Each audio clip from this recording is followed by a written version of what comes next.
Hey, welcome to the Creepy Villain MMA show. I'm your host, Creepy Uncle Nick, with Dylan the Villain. That's me. Man, are we some handsome individuals. You might notice the new set. We're actually just in my room, and we got some of my autographs, and of course, Rocky. We're going to start off with reviewing UFC Live on Versus 5, which we went to and had an awesome time. The fights were intense. The fights were awesome. There was a lot of upsets, actually. Yeah. And yeah, they were really good fights. Had a great time. If you guys ever get the chance to go to the Octagon Nation, go do that. We had a lot of fun with that. A lot of fighters were there. We got a lot of autographs. And all the fighters were really cool. Yeah. We're going to start off with the review, which was in the main event, Chris Lytle versus Dan Hardy. Chris Lytle just basically out. Dan Hardy kind of looked like crap, to be honest with you. He didn't come in shape. He had a hard time making weight. He just kind of looked like crap the whole fight. He tried hard, and I'm kind of surprised he didn't get cut, but yeah, maybe it's time for a new camp. Hardy, he got out wrestling all of his other matches, and so basically his stand-up was his greatest asset. And to me, I kind of thought he was outboxed by Lytle. Well, Lytle is a great boxer. Yeah, I think he's got full boxing. Yeah. And then once Hardy tried using his new wrestling skills, he tried taking Lytle down, and he got submitted with a guillotine. Yeah, I think that's yeah. I didn't see that one coming. I'm not gonna lie. I'm like, oh wow, Dan Hardy seen my picture of him and decided to go for a takedown. Yeah. You know? And immediately, once he got taken or tried to take Lytle down, got caught in a guillotine and was forced to tap. Dan Hardy. Alright. Yeah. I picked that one wrong. I did not. And so, for a punishment, I get never last. I'm going to put it on. No, you're not going to put it on. Alright. 3, 2, 1. Or win. Alright, I think I gave you one of these. These ones users. Alright, second fight was Jim Miller versus Ben Henderson. Fantastic fight. Yeah. What an action-packed fight. Jim Miller was on a 7-fight win streak. Ben Henderson is just a beast, and I knew he was going to be hard to submit, and he wound up pulling it out in a bloody fight. Jim Miller really never got it going and never really had any, and I'm a huge Jim Miller fan, but I just kind of seen Ben Henderson being tough to deal with for him. I figured Henderson's stand-up was going to be better, and I figured he'd be able to get out of the submission attempts. He's very difficult to get any sort of submission on. He took him down very easily, I thought, too. Or not he looks stronger. He looks faster. Yeah. He's gonna be a tough guy to deal with. Yeah, and I noticed after each round, he seemed to be way more confident, and he was like raising his hand after every round. Yeah, getting the crowd into it. Yeah. Which, man, that was awesome. I've gained a lot. I liked him to begin with, but I'm a big fan of his now. Yes, I feel bad for Miller. He was about to get a title shot, but it doesn't seem like that now. Yeah. But it seems to be that Henderson might be facing Guida next, and they're talking about having them fight at the Fox, the first fight on Fox on November 12th. That's not official. That's just rumored. But did we both pick that one wrong? No, actually, I picked Henderson. That was the only fight I picked right. So.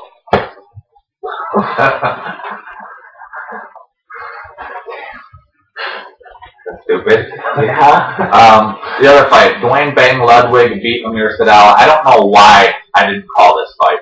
I knew Amir was going to lose, but for some reason I'm like, well, maybe he'll win, and because I like Amir, he's kind of funny.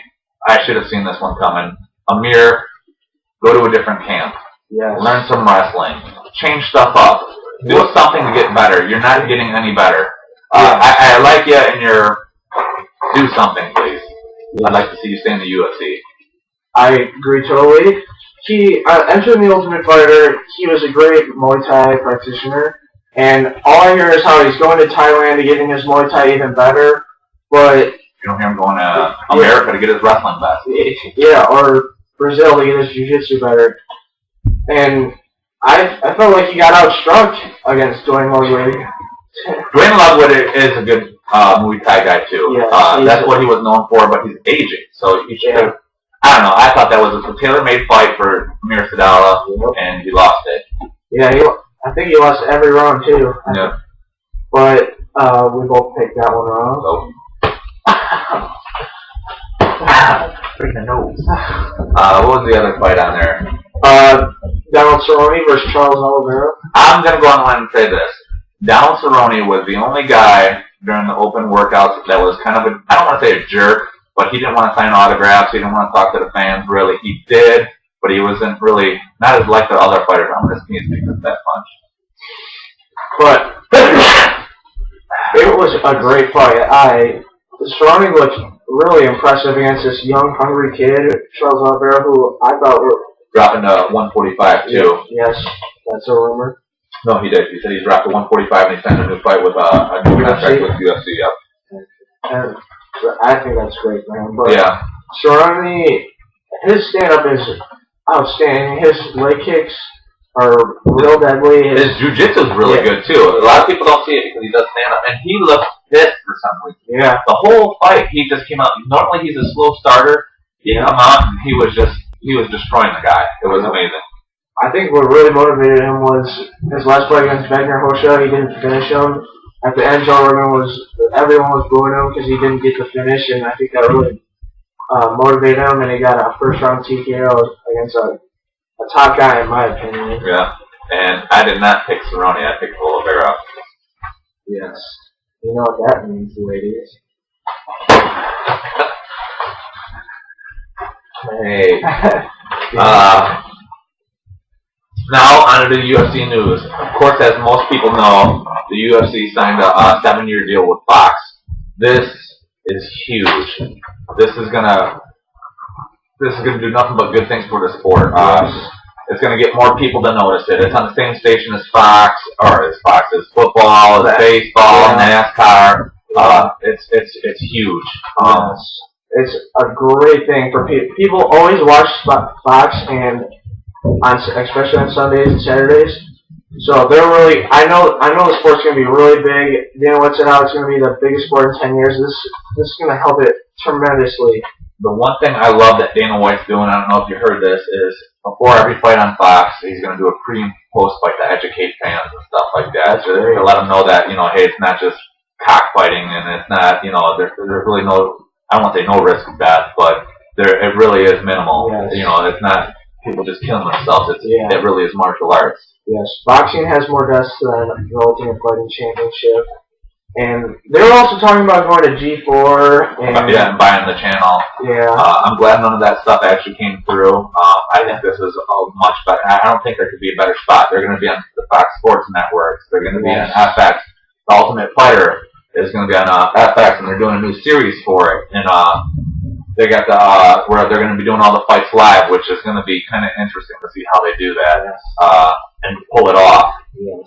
I'm telling you, this is just huge. I think I can't. It's going to be more sponsors for UFC, so the players are going to be getting paid more. There's going to be more fights. I can't think of one bad thing about it. The only thing that's bad is if they start having boring fights, that it could possibly turn people off, or for some reason somebody actually got seriously hurt on it. That's the only possible way, but it hasn't happened yet, and I don't see it happening. Yes, but I think other maybe a bad thing is other fighters like from Strikeforce are definitely now going to want to come to the UFC because they're going to be paying, and they're going to be on Fox. Everybody watches Fox. They're going to be setting up the big fights too, which is great. I think this is overall the best they could have done for the. The only I think this is better than going to ESPN. I don't think they would have gotten the same mainstream media that's going to be getting from Fox. Really, you're going to be watching Monday Night Football and you're going to be seeing UFC commercials. It's no bigger than that. That's two of my favorite sports, football and UFC. Great. Up next, they just announced that Gilbert Melendez, the Strikeforce lightweight champ, will be fighting #1 contender Jorge Masvidal December 7th at the Strikeforce event. A lot of people think Gilbert Melendez is the top lightweight. I don't agree with it, but we'll see if I he think gets the he's- strike force. He's good. I think he's definitely top 5, possibly Yeah. top 3. He was impressive in all of his other fights. And Jorge Masvidal just came over, just coming off a win over KJ Mings. Yeah. I was actually talking to the guy, and I couldn't think of Masvidal's name for some reason. Yeah. He destroyed KJ. Yeah.